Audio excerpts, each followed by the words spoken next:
बीड जिल्ह्यात गेल्या 2 दिवसांपासून मुसळधार 16 भागात अतिवृष्टीची नोंद। पूरग्रस्त भागातून बचावासाठी सैन्य दल तैनात। आतापर्यंत दोघांच्या मृत्यूची नोंद। जळगावातल्या पाचोऱ्यात ढगफुटीसदृश पावसामुळे मोठं नुकसान। अनेक घरात पुराचं पाणी शिरल्यामुळे संसार उघड्यावर।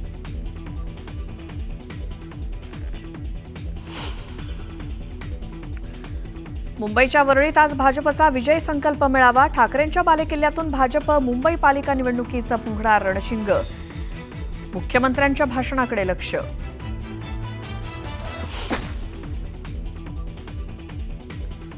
छगन भुजबळांच्या दालनात आज ओबीसी उपसमितीची बैठक। ओबीसी मंत्रालय योजनांसंदर्भात बैठकीत चर्चा होणार, तर हैदराबाद गॅझेट अंमलबजावणी विरोधात ओबीसी संघटना आक्रमक।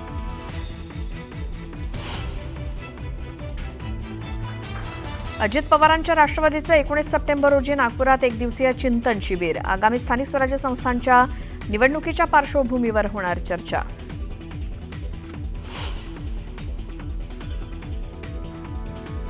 अंजली दमानियांचे पती अनिश दमानियांची सरकारच्या मित्रा प्रोजेक्टमध्ये मानद सल्लागारपदी नियुक्ती। नियुक्तीवरनं रोहित पवारांची खोचक पोस्ट करत टीका।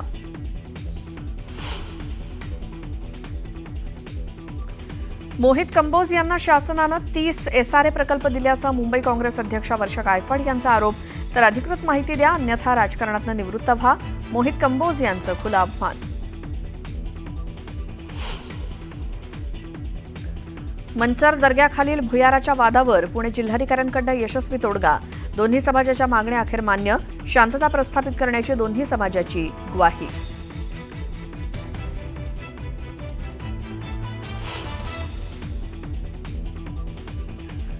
उत्तराखंडच्या डेहराडूनमध्ये ढगफुटीमुळे नद्यांना पूर। अनेक रस्ते पाण्याखाली, तर वाहनं गेली वाहून।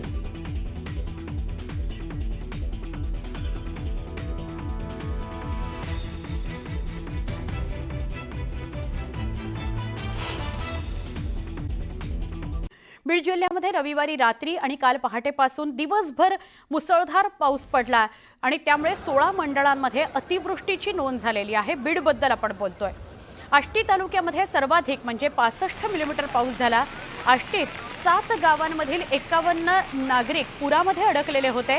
त्यांच्या सुटकेकरता सैन्य दलाचं हेलिकॉप्टर बोलवण्यात आलं आणि राष्ट्रीय आपत्ती निवारण विभागाचे 31 जणांचे पथक यांनी जिल्ह्यात तळ ठोकलेला आहे। या पूर परिस्थितीमध्ये आष्टीत 2 जणांचा मृत्यू झाल्याची माहिती मिळते आहे। अनेक ठिकाणी रस्ते आणि पूल वाहून गेलेले आहेत। वाहतूक पूर्णपणे कोलमडलेली आहे। जिल्ह्यात 36 गावांचा संपर्कच पुरामुळे तुटलेला आहे। पूर परिस्थिती बघता बीड जिल्ह्यातील सगळ्या शाळा आणि महाविद्यालयं आज बंद ठेवण्याचा निर्णय जिल्हा प्रशासनाने घेतलेला आहे। बीडमधली ही परिस्थिती आपण बघतोय। बीडमधल्या काही जिल्ह्यांना आता सर्वाधिक फटका बसलाय आणि त्यातला एक आहे आष्टी। आष्टीमध्ये पूर परिस्थिती निर्माण झाली आहे। अनेक घरांचं नुकसान झालंय। अनेक गावांचे संपर्क तुटलेले आहेत। काहींना तर एअरलिफ्ट करून त्यांची सुटका करण्यात आलेली आहे। एसडीआरएफ एनडीआरएफ आष्टीमध्ये दाखल आहे आणि बचाव कार्य त्यांचं अविरतपणे सुरू आहे। आमच्या गावामध्ये गेल्या 100 ते 150 वर्षामध्ये एवढा कधीही कुणाला पाऊस पाहायला मिळाला नाही, जुने लोक सांगतात। पण आता प्रशासनाची आम्हाला मदतीची गरज आहे। घरामध्ये पाणी त्या ठिकाणी शिरलेलं आहे। प्रचंड शेतकऱ्यांचं दुकानाचं जनावर त्या ठिकाणी पाण्यामध्ये गेलेले आहेत। कांद्याचे भुसार त्या ठिकाणी काही वाहून गेलेले आहेत। अत्यंत त्या ठिकाणी सगळ्या गावामध्ये वेगवेगळ्या वाड्यांनी त्यांनी गावामध्ये पाणी शिरलेलं आहे। पुढच्या बातमीकडे वळूया। संभाजीनगर जिल्ह्याच्या वैजापूर शहरामध्ये मुसळधार पाऊस झाला आणि या पावसादरम्यान मोंढा मार्केट परिसरातील एका घरावरचे पत्र्याचं छत होतं ते कोसळलं। या दुर्घटनेमध्ये 2 जण किरकोळ जखमी झालेत। या घटनेदरम्यान अलकाबाई आणि त्यांच्या 65 वर्षाच्या आई या किरकोळ जखमी झाल्यात। मुसळधार पावसामुळे घरात मोठ्या प्रमाणात पाणी देखील साचलंय। संसारोपयोगी साहित्य वस्तू या सगळ्याचं नुकसान झालंय। पंचनामे करावेत, तात्काळ नुकसान भरपाई द्यावी अशी मागणी ग्रामस्थ करतायत। बातमी आता संभाजीनगरमधून। छत्रपती संभाजीनगर जिल्ह्यातील कन्नड सोयगाव तालुक्यातील बहुतांश ठिकाणी अतिवृष्टी झालेली आहे। ढगफुटी सदृश्य पाऊस झालेला आहे अनेक भागात पाणी साचायला सुरुवात झालेली आहे.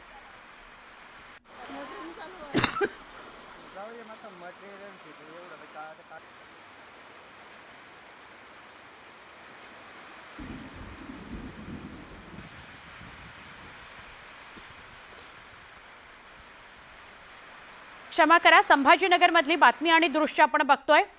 संभाजीनगरमध्ये कन्नड आणि सोयगावला पावसाचा फटका बसलाय. काहींच्या घरात पाणी शिरलंय. घरातील साहित्याचं मोठं नुकसान झालेलं आहे. तर उजनी धरणातून 1,00,000 क्युसेक वेगानं आणि वीर धरणामधून 17,000 क्युसेक वेगानं भीमा नदी पात्रात पाणी सोडलं जात आहे. त्यामुळे ब्रिटिशकालीन दगडी पूल पाण्याखाली गेलाय. चंद्रभागा नदीपात्रातील मंदिरांना सुद्धा पुराच्या पाण्यानं वेढा घातलाय. त्यामुळे नदीकाठच्या गावांना सतर्कतेचा इशारा देण्यात आलाय. उजनी आणि वीर धरणातून 1,00,000च्या वरती विसर्ग भीमा नदी पात्रात सोडण्यात आलेला आहे. त्यामुळे चंद्रभागा पुन्हा एकदा दुथडी वाहत आहे. जवळजवळ 77,000 क्युसेकचा विसर्ग आता सद्यस्थितीत चंद्रभागा नदी पात्रामध्ये आहे आणि त्यामुळे पंढरपूरला परत एकदा पूर सदृश्य परिस्थिती निर्माण झालेली आहे. भाविक आहेत जे घाटांवरती स्नानासाठी आलेले आहेत. खरं तर नदीकाठच्या गावांना सतर्कतेचा इशारा देण्यात आलेला आहे. परंतु येथील चंद्रभागा नदीपात्रात आपत्ती व्यवस्थापन टीम पुन्हा एकदा गैरहजर आहे. त्यामुळे हे जे काय भाविक आहेत स्नान करत आहेत त्यांचा जीव धोक्यात जाण्याची शक्यता आहे. पंढरपूरला सलग म्हणजे मे महिन्यापासून 5व्यांदा पूर सदृश्य परिस्थिती निर्माण झालेली आहे. ऑगस्ट महिन्यामध्ये जवळजवळ 2,00,000 क्युसेकचा विसर्ग सोडण्यात आल्या कारणाने पंढरपूरमधील शहरातील सखल भागातील वस्त्यांमध्ये पाणी शिरलं होतं. आत्ता सध्या 1,00,000च्या वर विसर्ग आहे. पुणे आणि सातारा येथील पाणलोट क्षेत्रामध्ये जो काय पावसाने धुमाकूळ घातला आहे त्यामुळे परत एकदा पंढरपूरकरांवर जी पुराची टांगती तलवार असणार आहे. आणि जे नदीपात्रातले जे मुख्य मंदिर आहेत पुंडलिकरायांसहित ते त्यांना पाण्याचा वेढा पडलेला आहे. ब्रिटिशकालीन पूल हा जो आहे तो पाण्याखाली गेलेला आहे आणि आता इथून पुढे जो काही पाऊस होईल पाणलोट क्षेत्रामध्ये आणि जो विसर्ग सोडण्यात येईल त्यावर पुढची परिस्थिती निर्माण झालेली आहे. मात्र मे महिन्यानंतर पासून आता 5व्यांदा जवळजवळ ही पूरसदृश्य परिस्थिती आहे आणि जे प्रशासन आहे ते सतर्क नसल्याचं दिसून येत आहे. त्यामुळे येणारे जे भाविक आहेत ते त्यांचा जे स्नानासाठी जात आहेत त्यांचा जीव मात्र धोक्यात जाण्याची शक्यता आहे. व्हिडिओ जर्नलिस्ट अजित देशपांडे सोबत वीरेंद्र सिंह उत्पात, न्यूज 18 लोकमत, पंढरपूर. तर बातमी बीडमधून बघूया. बीड जिल्ह्यामध्ये रविवारी रात्री आणि काल पहाटेपासूनच दिवसभर पाऊस पडतोय. 16 मंडळांमध्ये अतिवृष्टीची नोंद झाली आहे. आष्टी तालुक्यात सर्वाधिक 65 मिलीमीटर पाऊस झालाय. आष्टीत 7 गावांमध्ये 51 नागपुरामध्ये अडकलेले आहेत. क्षमा करा, 51 नागरिक पुरामध्ये बीडच्या आष्टीमध्ये अडकलेले होते. त्यांच्या सुटकेकरता सैन्य दलानं प्रयत्न केले आणि त्यांना एअरलिफ्ट करण्यात आलं, म्हणजे हेलिकॉप्टरनं त्यांना सुरक्षित स्थळी नेण्यात आलं. राष्ट्रीय आपत्ती निवारण विभागाचे 31 जणांचं पथक जिल्ह्यामध्ये तळ ठोकून होतं. या पूरस्थितीबाबत आष्टीत 2 जणांचा मृत्यू झाल्याची घटना घडलेली आहे. अनेक ठिकाणी रस्ते आणि पूल वाहून गेलेत. वाहतूक विस्कळीत झाली आहे. जिल्ह्यात 36 गावांचा संपर्क पुरामुळे तुटलेला आहे. पूर परिस्थिती बघता बीड जिल्ह्यातील सगळ्या शाळा आणि महाविद्यालयांना बंद ठेवण्यात आलेलं आहे. जिल्हा प्रशासनानं हा निर्णय जाहीर केला. आमचे प्रतिनिधी सुरेश जाधव यांच्याशी आपण बोलूया. सुरेश, कालपासूनच बीडमधली परिस्थिती आपण आपल्या प्रेक्षकांना दाखवतोय आणि काल न्यूज चॅनलवर म्हणजे आपल्याच न्यूज 18 लोकमतवर हे स्पष्ट झालेलं होतं की एअरलिफ्ट करण्याचा विचार सुरू आहे जे अडकलेले आहेत नागरिक त्यांना. आत्ताची आष्टीतली काय परिस्थिती आहे आणि ओव्हरऑल बीडमधली? काल जो आष्टी तालुक्यातील 6 गावांना कडा नदीला पूर आल्यामुळे त्या नदीचा पूर्ण पाण्याचा वेढा पडलेला होता. त्या ठिकाणी जवळपास जे अडकलेले नागरिक होते त्यापैकी 52 नागरिक अडकलेले होते आणि त्यांना एअरलिफ्ट करून जी भारतीय सैन्य दलाची तुकडे आलेली होती त्यांनी एअरलिफ्ट करून त्यांना सुरक्षित स्थळी पोहोचवलेलं आहे। तर विशेषतः त्याच परिसरातील खूप मोठ्या प्रमाणात शेतीचं देखील नुकसान झालेलं आहे, घरं देखील पाण्याखाली आहेत आणि आज जर आपण त्या ठिकाणची परिस्थिती पाहिली तर पाणी हळूहळू ओसरायला लागले, त्यामुळे नुकसान किती मोठ्या प्रमाणात झाले याचा देखील अंदाज आता त्या ठिकाणी यायला लागलाय। ड्रोनच्या माध्यमातून न्यूज 18 लोकमतनं त्या ठिकाणची जी पूर परिस्थिती आहे ती देखील सांगितलेली होती, त्यामुळे अत्यंत भीषण परिस्थिती पूर परिस्थिती त्यांनी निर्माण झाली होती। काही लोक छतावरती बसलेले होते, त्यांना देखील एअरलिफ्ट करून काढण्यात आलेलं। रात्री जवळपास 9 वाजेपर्यंत हे जे काही सर्च ऑपरेशन होतं आणि हे जे बचाव कार्य होतं ते देखील सुरू होतं।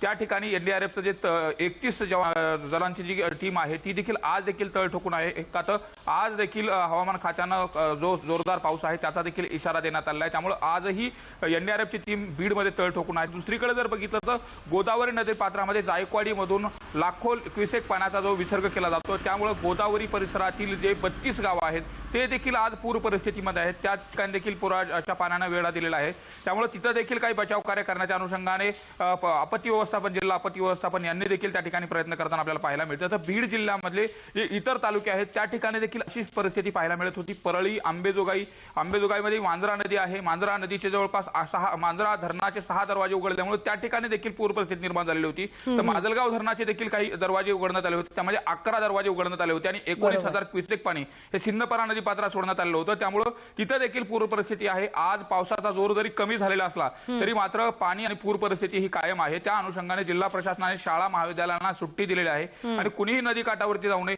अशा पद्धतीचा इशारा दिलेला आहे। मात्र काल झालेल्या आष्टीमधील अतिवृष्टी आणि पुरामुळे त्या ठिकाणी 2 जणांचा बळी गेलेला आहे, तर 5 जनावरं दगावल्याचं देखील शासकीय अहवालामध्ये आकडेवारी समोर आली। मात्र काल 6 जे काही 16 महसूल मंडळ आहेत त्या ठिकाणी अतिवृष्टी झाली होती, त्यामुळे प्रचंड असं पिकाचं नुकसान झाले। नुकसानीचा आकडा आता जी अंतिम पंचनामा आणि अंतिम टक्केवारी समोर येईल, मात्र प्रचंड नुकसान झालेले प्रशासन देखील धीर आणि दिलासा देण्याच्या अनुषंगाने प्रयत्नशील आहे। नक्की सुरेश, धन्यवाद, आपण सविस्तर माहिती दिलीत त्याबद्दल।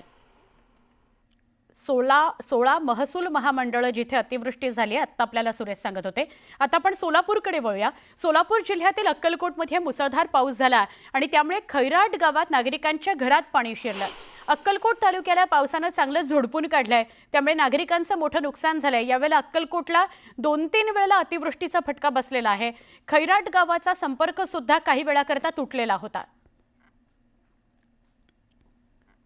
यावेळच्या पावसाच्या हंगामामध्ये अक्कलकोटला 2-3 वेळा असं झालंय की पावसानं अतिवृष्टीनं झोडपून काढलेला आहे। तर सोयगाव तालुक्यामध्ये ढगफुटी सदृश्य पाऊस झाला, त्यामुळे घोसला आणि जरंडी या परिसरात पावसानं हाहाकार उडवून दिलेला आहे। शेती वाहून गेल्यानं शेतकऱ्यांचं मोठं नुकसान झालेलं आहे। सिल्लोड संभाजीनगर इथली दृश्य, सिल्लोडच्या सोयगावला आणि जरंडीला पावसानं चांगलं झोडपून काढलंय, शेतकऱ्यांचं मोठं नुकसान केलंय। शेतकऱ्यांनी नुकसान भरपाई द्यावी अशी मागणी केली आहे। तर बातमी जालन्यामधून आहे। जालन्यामध्ये सुद्धा काय परिस्थिती पावसामुळे निर्माण झाली ते आपण बघताय। मुसळधार पावसानं चांगलं झोडपून काढलंय जालन्याला, तिथं देखील ढगफुटी सदृश्य पाऊस झालाय। सखल भागात पाणी साचलं, अनेक ठिकाणी रस्त्यांना नद्यांचं रूप आलेलं होतं। घरांमध्ये सुद्धा पाणी शिरलं, त्यामुळे अनेकांची तारांबळ उडाली। साहित्याचं, घरातल्या वस्तूंचं, खाद्यपदार्थांचं प्रचंड नुकसान झालं।